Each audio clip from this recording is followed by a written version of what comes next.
It's Wisconsin Today. I'm Rob Farrett. And I'm Kate Archer-Kent. On Thursday, the Department of Homeland Security published a list of states and hundreds of local jurisdictions that it says obstruct the enforcement of federal immigration laws. Homeland Security took the list down on Sunday. This initial list of sanctuary jurisdictions included 4 places in Wisconsin, the cities of Madison and Milwaukee, along with Dane County and Shawano County. Shawano County voted overwhelmingly for Trump in November and doesn't have any immigration sanctuary policies on the books. We're checking in with 2 Wisconsin communities on that list about the developments. Starting with Shawano County Administrator Jim Daigle. We spoke yesterday. Here's how he reacted to seeing his county on the list. Very surprised. That was the initial reaction. Then the next reaction was, what caused us to be on the list? What caused you to be on the list, do you think? We, at this time, have no clear answer on that. There's been speculation because several months ago, the county board did a resolution about the Second Amendment and sanctuary county for that. But there's been no resolutions or policy changes here at the county regarding anything with ICE, immigration, etc. So we're not really sure why we made the list. Additionally, as we understand it, Homeland Security has now taken down the list. True, so I yes. think there might be some issues with that. Have you received any communication from the Department of Homeland Security or from the Trump administration, for that matter, throughout this confusion in recent days? No direct communication. We did reach out to the Counties Association that's assisting us with getting at least a message to Homeland Security, trying to find the right individual and kind of peel back the onion as to what occurred. You know, like I said, we were very surprised. It was not something that we kind of go out and look for things like that. And so we just really want to fully understand what occurred. What kind of relationship does Shawano County Sheriff's Office have with ICE, Immigration and Customs Enforcement, and other federal authorities? I think it's a good relationship. We haven't really had any ICE, in our county, to my knowledge, recently. But I think there's always been a good relationship that we've had with other law enforcement, being that with state or federal. So that's, again, why we were very surprised that this happened. Does Shawano, the city or the county, detain people specifically because of their immigration status? No. We don't have enough deputies, police, etc., just to go around and look for people regarding immigration status. And quite frankly, it's not a big topic that the sheriff's department deals with. Occasionally, you might have something like that, but it's not something that's really come up recently, honestly. You mentioned that this list has come down. Is that enough to say problem solved for Shawano County, or are there some lingering fallout from this? I think the one thing is it did come down, so that kind of helps with some of the media requests, etc. But again, I think for us, it's to have the full story as to why it occurred.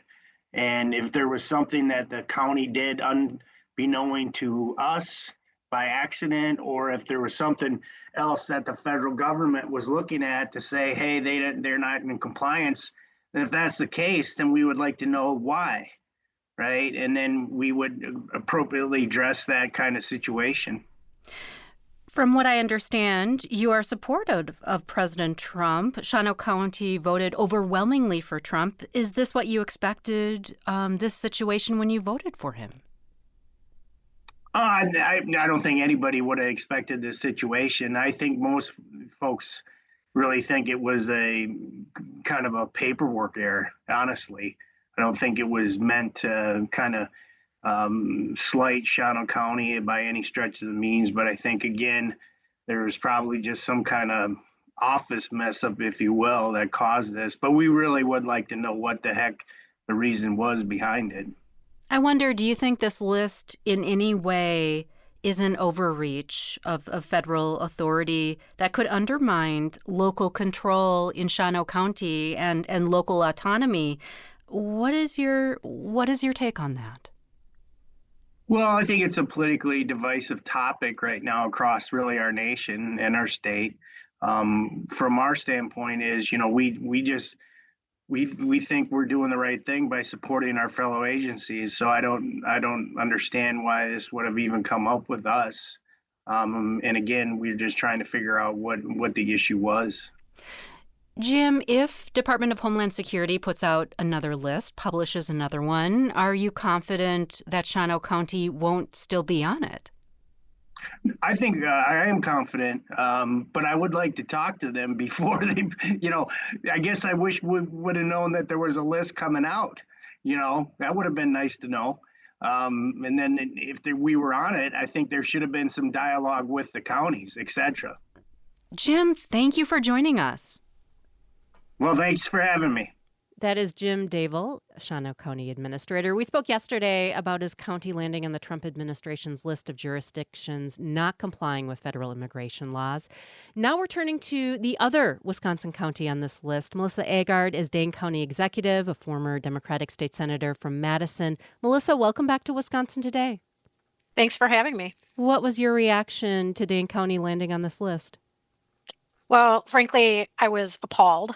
Not surprised based on the tactics that the Trump administration has used throughout his time as our president and his political career. But to me, this really felt more like a political move and nothing to do with public safety for people here in Dane County. I think similarly to the county administrator from Shawano County, it is clear that the creation of this list lacks transparency and accountability and how it was compiled, and is just continuing to stir chaos in our communities. Do you consider Dane County and Madison to be a sanctuary jurisdiction? Well, what I do believe about Dane County is that we are a welcoming and inclusive community. We're the fastest growing county in the state of Wisconsin. And I know that we are following the law. We also believe in protecting the dignity and the safety and the humanity of all the folks who do call Dane County home.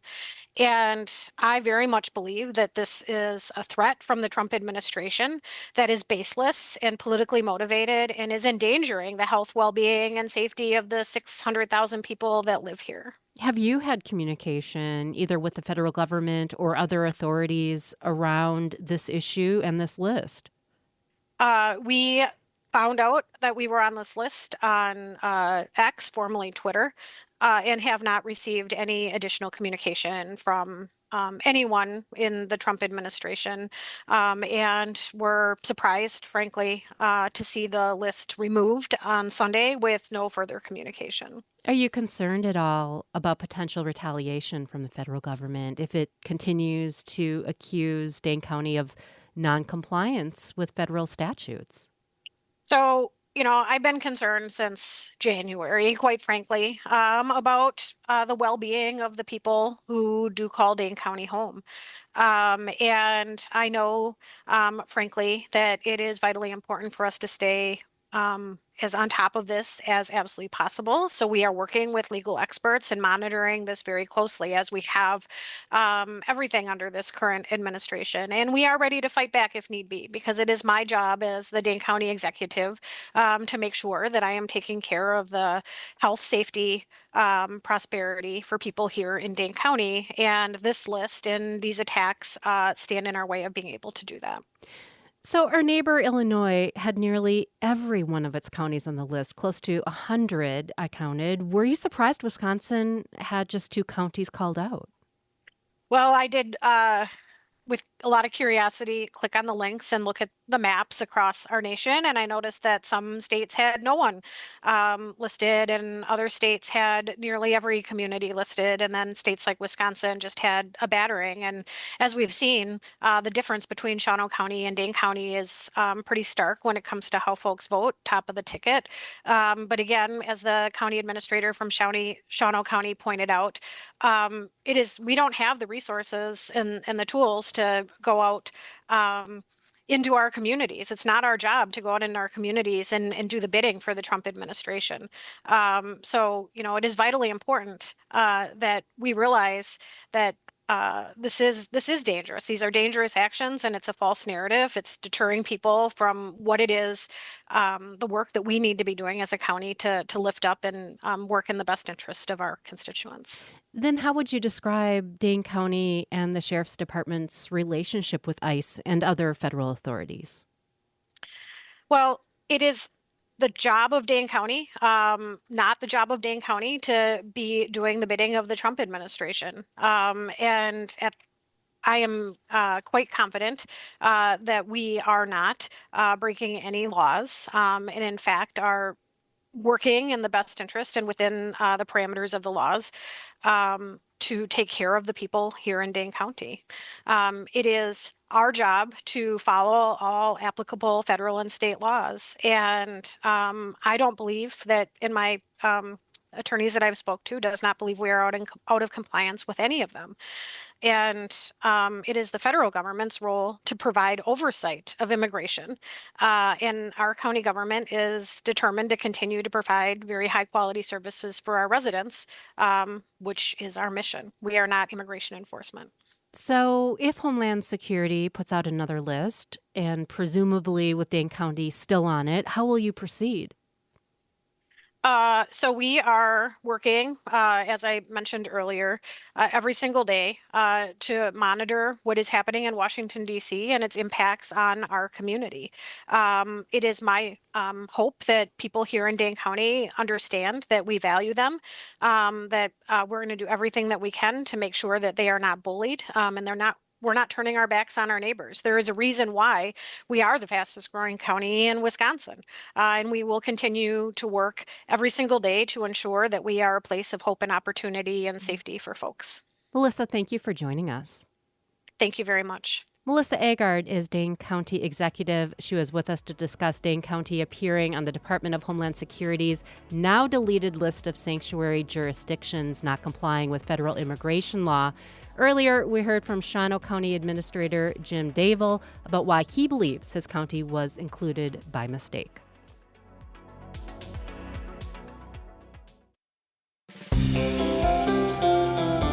Coming up on Wisconsin Today, Wisconsin-based department store chain Kohl's has gone through 4 CEOs in 3 years. Can it become profitable again? It's an open question whether Kohl's will be able to stick this out. I think there's a lot of pessimism. It's a company in rough shape. Retail reporters weigh in. That's ahead on WPR News.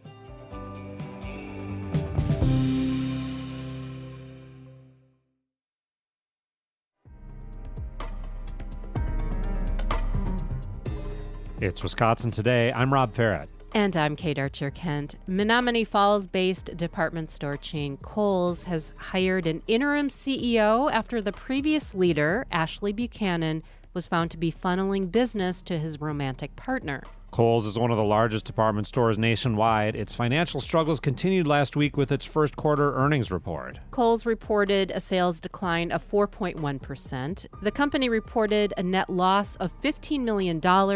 Compared to this time last year, the company lost $27 million. But its revenue losses beat analyst expectations following the firing of Buchanan for cause. The abrupt exit of its CEO has complicated the retailer's efforts to turn around its business. Wall Street Journal reporter and UW-Madison alum Sarah Nassauer has been reporting on the turmoil at the top and what happened to Buchanan. Her most recent piece is called How Two CEOs Mixed Romance and Business Leading to Scandal. Sarah, welcome to Wisconsin Today. Great to be here. Thanks for having me. The Kohl's board fires former CEO Ashley Buchanan for cause, so an ethics code violation, after 3 months and 16 days on the job. What did Buchanan do? He engaged in some inappropriate business arrangements with his romantic partner and didn't disclose his relationship with this person at the time. And so that's why we saw the Kohl's board, issue a financial filing that said they had fired him for cause, which is really rare. I mean, that really jumped out at us that morning as, wow, this is pretty significant. And then it took a little digging to figure out kind of, what had happened. Ashley Buchanan and the romantic partner here, Chandra Holt, they were executives. They had run major retail chains, Buchanan, Kohl's, and Michaels, and then Holt for a brief time at Bed Bath & Beyond. Do boards require executives to disclose relationships that might result in a conflict of interest? Yes.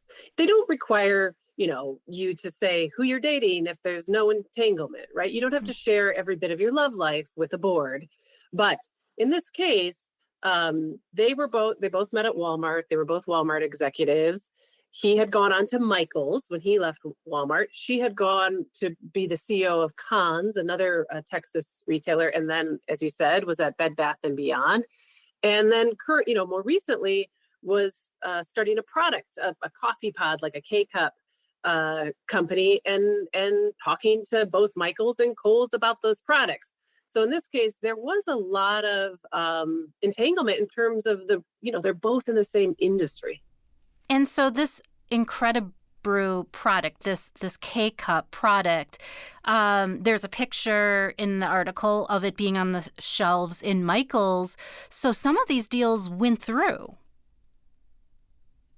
At Michaels, it was being sold both online and in stores once Kohl's made that announcement. We went to a store and bought it there ourselves. Yeah. So there is some evidence pointing to similar conduct with the same romantic partner when Buchanan was CEO of Michaels.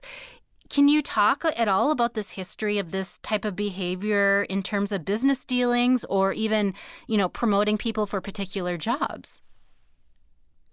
Yeah, as we talked about in the story, there was a time when Ashley Buchanan went to Michaels. He got that job in 2020, or he started that job in early 2020, just before the pandemic hit.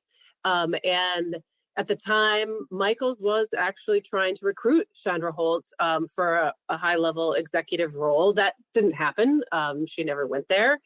And as you said, they also did start selling some of her products, years later, once she turned towards that business. Buchanan is having to repay, from what I understand, signing bonuses, and Kohl's struck out some equity compensation. Is this unusual for a CEO to have to pay back some of that golden parachute that executives get when they separate from a company? It's very unusual. I don't know that I've ever covered something like this, and I've been at the Wall Street Journal for 20 years. It's very unusual for anyone at a very high level to be fired for cause. And firing for cause means what you're saying, right? You got to give back some of the money. You don't get all of the severance benefits that you might have had otherwise. You were able to unearth a lot of the details here that we normally aren't really privy to when there is a corporate shakeup. We get the corporate speak in the filings. Can you talk a little bit about how you reported the story? It starts in this exclusive club in the Dallas area, a gated community type club. How did you do this? Well, I think it was helpful so I have covered Walmart, where both of these executives, Chandra Holt and Ashley Buchanan, met and started, or previously worked. I've covered Walmart for about 10 years, and I know that community quite well. And I think that was really helpful to me reporting this story because I already had a good sense of sort of where they came from. I already sort of had a sense that they were close, and reporting went from there. The other, dynamic here is that this is a moment where journalists, well, at least Wall Street Journal journalists, don't necessarily care who you're having a relationship with. That's not news. What made all of this news is the fact that Ashley was fired for cause from Kohl's, and that Kohl's was pretty blunt about why. There's this one line that you write: at Kohl's, Buchanan's brusque management style quickly ruffled feathers inside headquarters at Menomonee Falls. Can you give us any examples or talk about his management style that didn't go over in Wisconsin?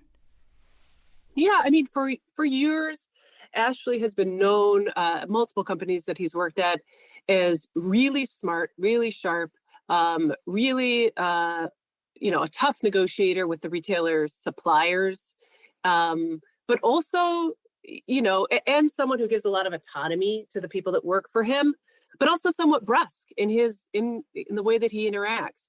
I was told, he's not really someone to necessarily ask you about your weekend and have that kind of relationship with the people that he's working with.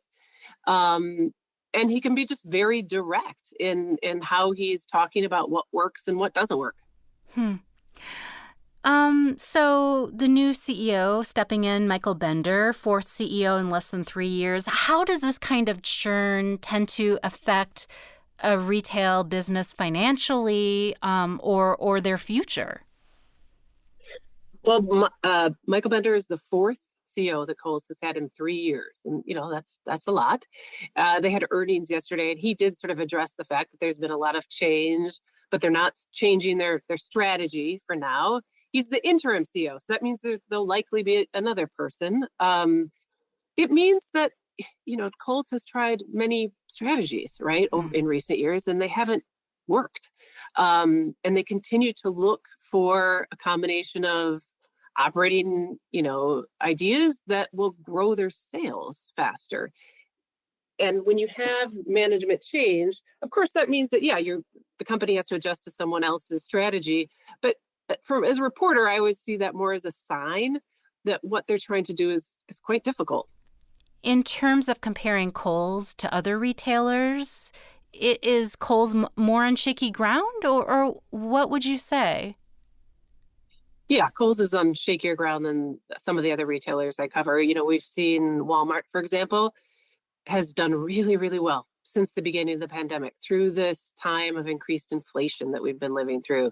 And then, just in the last quarter that they reported 2 weeks ago, Walmart is taking share. You have discount retailers like TJX, which owns TJ Maxx, that's also doing well. And I would consider, a competitor of Kohl's. Kohl's has struggled to attract folks at a time when both department store formats are struggling, right? That whole format is becoming something that is less popular in America, but also shoppers are gravitating towards deals and deals messaging and this perception of getting a good deal. And Kohl's hasn't navigated as well through that consumer environment. Sarah, thank you so much for joining us. Thanks for sharing your reporting. No problem. Thanks for having me. That was Wall Street Journal reporter Sarah Nassauer. She spoke with us about the executive churn at Menominee Falls-based Kohl's and her recent reporting on the retail chain's CEO firing. Now, as many retailers have been closing brick-and-mortar stores and trying to adapt, we look at the forces at play for Kohl's and other department stores to stay viable. Daphne Howland is a senior reporter at Retail Dive and is a Milwaukee native. Daphne, welcome to Wisconsin Today. Thanks so much. Nice to be here. What is your reaction to the shakeup at the top of Kohl's, because you cover retailers day in and day out?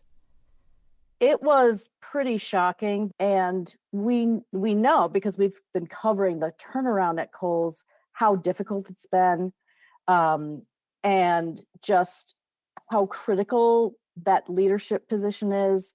He had just arrived, and now he's out under, such a cloud. It just seemed like terrible timing. Kohl's lost $15 million in the first quarter, which kind of shockingly is an improvement, not as bad as it could have been. What is our takeaway here, that department stores are regularly operating at a loss like this? Kohl's is really almost at the bottom of the pack. I would say JCPenney is maybe the one that is struggling more than they are. I think it's only going to get worse unless they can figure things out. What really struck me from the earnings call is that so many of the improvements that they were reporting were coming from, policies from the CEO before Ashley Buchanan. So Tom Kingsbury left, not really a surprise, because a lot of the changes he made backfired, and they had to really scramble to undo them. But that undoing is working. The problem is they're sort of now what they're doing is working really hard to get back to the point where they were also in need of a turnaround. So it's just a really rough patch. It seems like it goes from one crisis to the next, or just to keep putting out fires. And how do you keep doing that? It's a rough time also because tariffs aren't making any retailer's life any easier. Kohl's, which really they've heard from their customers. They had made a concerted effort to bring in brand names. And I think that was part of their move to appeal to younger consumers. But their loyal customers want those Kohl's brands that are very familiar to them and are the better deal. And Kohl's makes a bigger margin off of those labels also. Right now, to the extent that so many private labels are made in China, it's not going to have the same kind of margin advantage that it did, a year ago. Has Kohl's offered any insights or any information into whether they will pass their costs onto customers as we see the White House's tariffs unfolding?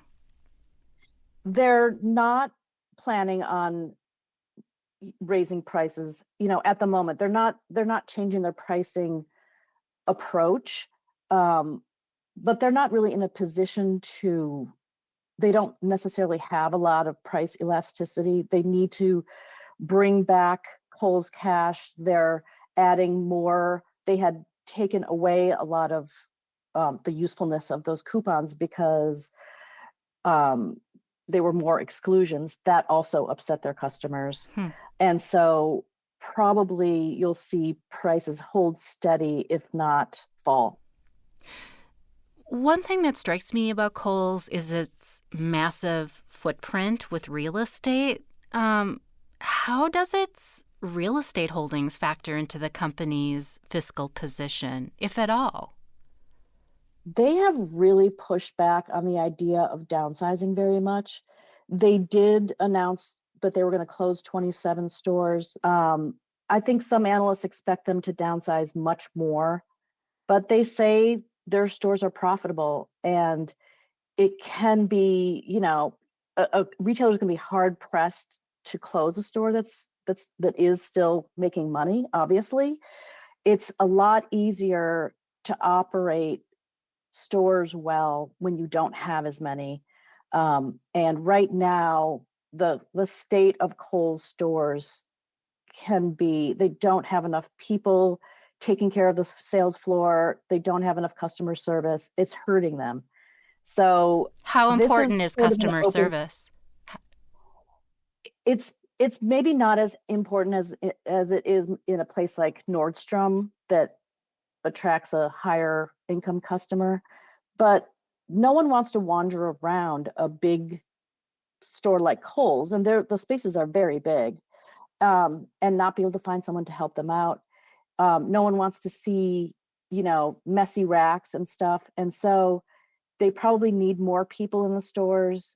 They need more attention to merchandising. And it's just easier to do that when you're really focusing on your strongest locations. Okay, Daphne, I want to bring in your favorite phrase, retail apocalypse. Maybe not your favorite phrase, but you said that it's overused. Yes. And these brick and mortar stores, they're still closing in the hundreds, sometimes in the thousands. How would you characterize what we're seeing with brick and mortar retail today? And is this the retail apocalypse? If the retail apocalypse is defined by closing stores, I would say it's definitely not happening, because although obviously you'll see in headlines, and we do the same thing, if a retailer goes bankrupt and closes thousands of stores, it's headline worthy. But most of the massive closures like that are coming from retailers that truly have not operated well, which is why they're in bankruptcy or close to it. I think to the extent that there was a time when there were too many stores in the US, that's been corrected. And the vacancy rate is actually it's very tight right now, and retailers are looking to open stores. So I think it really comes down to, if it's a well-run retailer with the right amount of stores in the right locations, they're not going to close them. Okay, so crystal ball, will Kohl's figure this out? And if so, where will they find their next CEO? It's an open question whether Kohl's will be able to stick this out. I think there's a lot of pessimism. Where the CEO comes from and how quickly is another question that may be harder to answer than ever, because there's been a lot of turnover at that spot. It's a company in rough shape, and without much of a clear strategy. Daphne, thank you for joining us. Thanks so much. Happy to be here. Daphne Howland is a senior reporter at Retail Dive, which reports on the news and trends shaping retail. She spoke with us about the so-called retail apocalypse and the future of the Kohl's department store chain, which operates over 1,100 locations nationwide, with 42 in Wisconsin. We also heard from Wall Street Journal reporter Sarah Nassauer, who wrote about the recent ouster of Kohl's CEO. We spoke last week when the Kohl's first quarter corporate earnings report came out.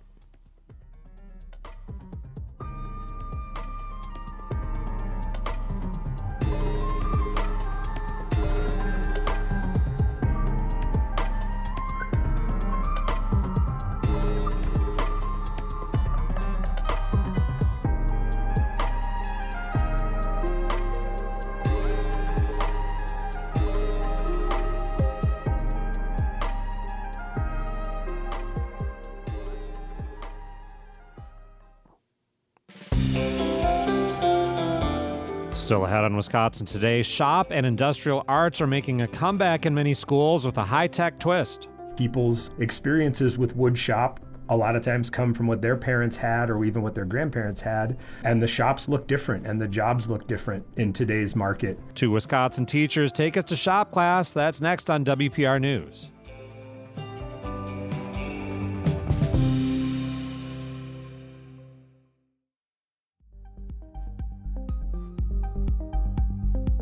It's Wisconsin Today. I'm Kate Archer-Kent. And I'm Rob Farrett. In 2022, Middleton High School spent more than $500,000 updating equipment for manufacturing, woodworking, and metalworking as part of a campus renovation project. Here's what the welding lab sounds like now on a school day.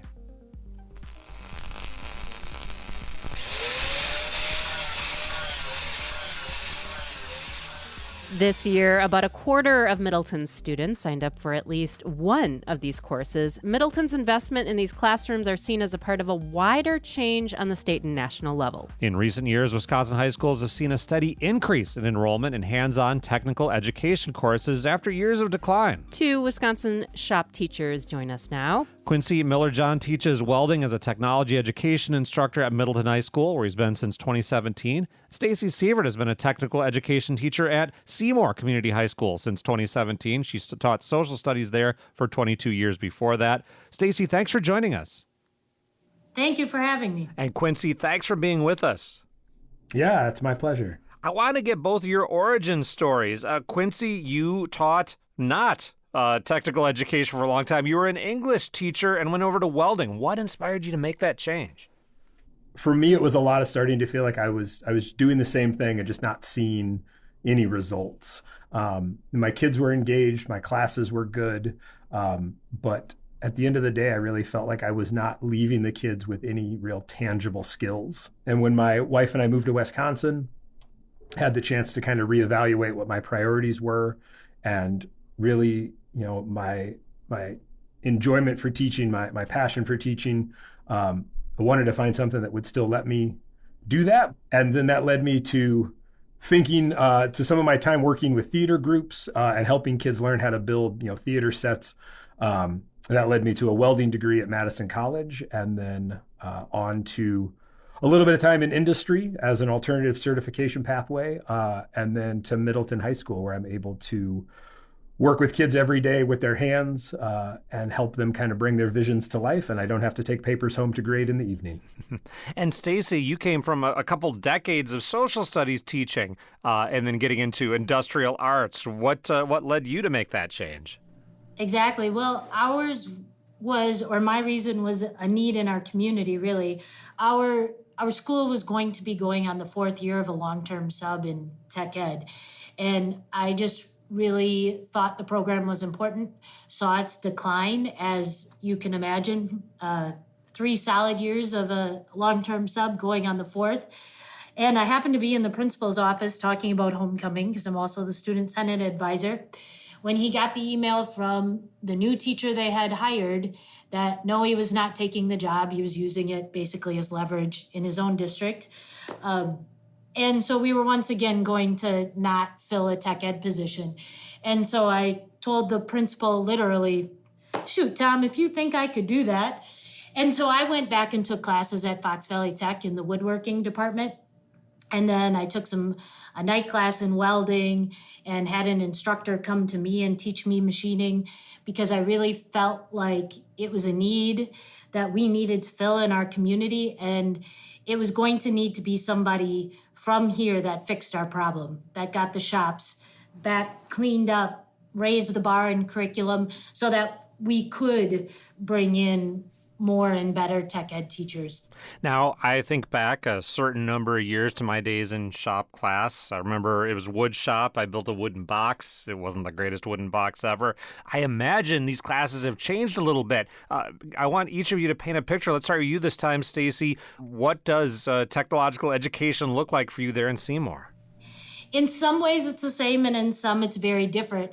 CNC work, whether it be metals or woods, is really the highest need job in Northeast Wisconsin, is to be a CNC machinist. And so we really want to be able to expose our kids to some knowledge and understanding of what that would be like. We still do traditional woodworking. We still measure with rulers and, hopefully measure twice, cut once. But we need to also understand the role of programming and what that looks like in manufacturing.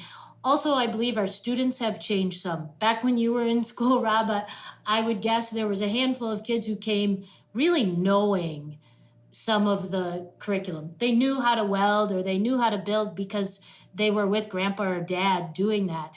And one of our changes was understanding that we need to make kids feel comfortable by starting at ground zero. We can't assume that they know anything like back when we were in school. And so by aligning our curriculum to start with the very basics and to fully teach welding from the ground up, woodworking from the ground up, each area, it's been more welcoming for students, and it's done a better job. Quincy, take us on a tour of your workspace. We still have a very traditional woods program where students are making wooden boxes, little keepsake boxes. They're making nightstands. They're using basic hand tools and power tools for that. Same's true in the weld shop. We've got welders, a couple of welders that are older than I am, as well as some newer, like multi-process ones. But like Stacy said, I think the biggest change has been the introduction of that CNC, computer numeric controlled equipment, and then the CAD and CAM, computer aided design and computer aided manufacturing that go along with that. Part of that, we tried to reflect that in even just our course names, that we changed the course from just metals to design and fabrication, really hoping to kind of preview for students that there are a lot more going into these jobs and into these classes than just showing up and doing some welding or a little bit of hammering nails into wood. We have seen, similar to what Stacy said, that there's a large kind of industry need for these advanced positions. And one of the biggest hurdles is lack of familiarity. People's experiences with wood shop a lot of times come from what their parents had or even what their grandparents had. And the shops look different and the jobs look different in today's market. And there's a little bit of reteaching that has to happen, I think, both for students and for parents, in terms of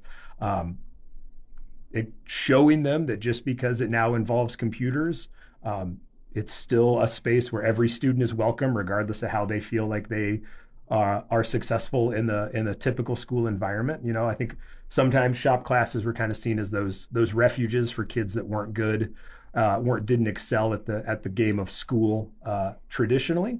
And there's a little bit of a hesitation there where kids are now like, well, I'm not very good with computers. And it's showing them that they are good with computers, and that the work that they're doing now is actually increasing their ability to turn their visions into reality. I want to pick up on something you said there, Quincy. I think there's been a perception that schools have really focused more on, we're going to prepare as many kids for a four-year college as we can, and industrial arts, vocational education, technology have kind of taken a back seat. Do you feel like your district, your community is supporting the kind of programming you're doing? Yeah, I mean the district, we have such a supportive district, from the superintendent down to the principal, down to my associate principal in charge of my department. I do think there is work to do. I think it is, especially in areas, we're so close to the University of Madison here in Middleton, that there is this perception that kids need to go to college, and that college is still the track for this demographic. And it can be difficult to have a conversation that doesn't feel like you're attacking college, but to talk to students honestly about debt load and career end goals and all of those like big heavy conversations that are just frankly tough for anybody to have, let alone kids that are still 16, 17 years old. And so it is a little bit of showing that there are career worthy jobs out here, that these are not jobs that kids are going to run out of salary ladder in their 20s, but they really can continue to progress up into careers that are going to sustain them and allow them to start a family and do the same kind of work that they maybe assumed they would get with a college degree. But it is definitely a little bit of a balancing act, because I'm not really interested in attacking college, but really just kind of elevating the work that happens in my department as worthy of that same consideration, maybe as the kind of assumption that like every kid's just going to go to a 4-year school. And Stacy, what is that balancing act like in Seymour? Well, the community has been tremendous, really. First, when I went into it, because our tech ed program really wasn't doing what we needed to be doing for our community, I spent a lot of time going to our local manufacturers and asking them, what is it you need in skills? We had an advisory panel. We went on site. I got to see what they were doing at their workplaces, and they spoke to me about what they really needed in skills in their workers. And to be fair, I was a middle-aged female social studies teacher, right? Going to them and saying, I'm ready to do this, but tell me what you need. And they were excellent. And so then we developed our classes. Back in the 2000s, a move for Seymour and many schools was to be having manufacturing class, but it was do it all. We had a couple welders, we had some woodworking equipment. We had a little bit of everything, but not enough to teach a full class. And so that became very difficult if a teacher couldn't actually teach a skill and have all students do it. So then we broke that up from manufacturing classes to being specifically welding, machining, automotive, pre-engineering, woodworking, home construction, and that really helped us out. But our community then, well, first of all, our students responded, and we doubled the number of kids in classes within 3 years. And then our community responded by passing a $6.1 million referendum in 2021 so that we could really bring all those shop spaces up to industry standard, the space that they needed, the equipment that they needed. We have multiple CNCs in metals and woods. So the community support is what made it happen. And it's what's right. We really need to help our community by providing our students with the skills. We're not cheap, though. I mean, it's cheaper to run a classroom without equipment and metals, right? This is an expensive endeavor, but it's also what we need to do. We are talking about technical education in Wisconsin schools. We've got Stacy Sievert from Seymour Community High School and Quincy Millerjohn from Middleton High School with us. Stacy, you mentioned you're a woman coming into this field. The cliche or the stereotype is these are guy professions. What kind of things do you do to encourage high school girls to check out these programs? Well, that's an interesting question. And I think just being here is encouragement, but it's really not enough. And one of the things that we specifically do is this past 2 weeks, we have had first graders and fifth graders in the shop, because I think by the time kids are in middle school, the opinions are already formed in their minds about what's okay for them to take or what classes they see themselves in. And so we have elementary kids coming in so they can see and feel what learning and working spaces are like, and that it is normal to see female teachers and female students in those spaces, because I think it's too late by middle school. They have their opinion formed. So we're starting young is what we're doing, and hoping to open up those avenues. I imagine both of you have had those moments where, the kids light up. They realize they've done something, they've accomplished something cool. What is a project, or what are the kind of projects that you get that kind of, light goes on moment for kids? It is interesting today having an array of traditional just welding and metalworking equipment. Some kids really just like using the iron worker and practice and really getting their welds dialed in. And other kids see the potential inside of CNC equipment to really bring anything they can imagine to life. And we actually, in my middle class, my design and fabrication 2, we actually run 2 different pathways. We have an artisan pathway and a fabricator pathway. And each one has kind of a menu of options, but the fabricator one is focused on really building those, the fit and finish and the weld quality skills. And the artisan pathway is more of an exploratory one, where they're kind of encouraged to pursue sculpture and give kids a chance to see that you can live in either world. And I try to embody kind of living in both of those worlds, of finding the expression in whatever way kind of matches the kid's interest. And Stacy, where do you see kids picking up the inspiration or the pride in what they're doing? I would say that the projects that are useful to students, or that they can personalize, but they also like to give gifts that people can touch and feel that they made and are proud of. So that's really the core of it. If they can use the object, and if it can be personalized and say something about them or who it's going to, it means an awful lot. We'll leave it there. Stacy, thanks for joining us today. Thank you. Thanks for having us, Rob. And Quincy, thanks for being with us. Oh, it was my pleasure. Thank you so much. Stacy Sievert has been a technical education teacher at Seymour Community High School, and Quincy Millerjohn teaches welding as a technology education teacher at Middleton High School. We talked to them about increasing demand and interest in technical education and shop classes in Wisconsin high schools.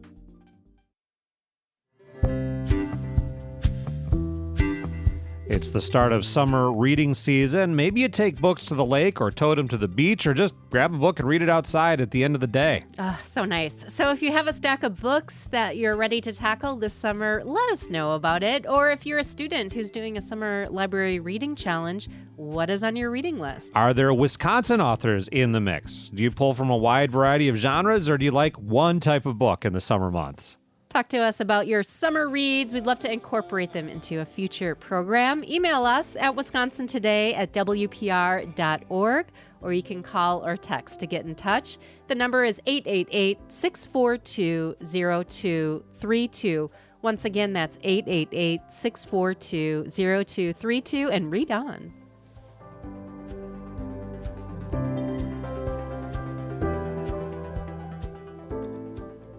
Wisconsin Today producers include Lauren Cox, Colleen Leahy, and Beatrice Lawrence. Our technical directors are Jeff Robbins and Tyler Ditter. Learn more about us at wpr.org/Wisconsin Today.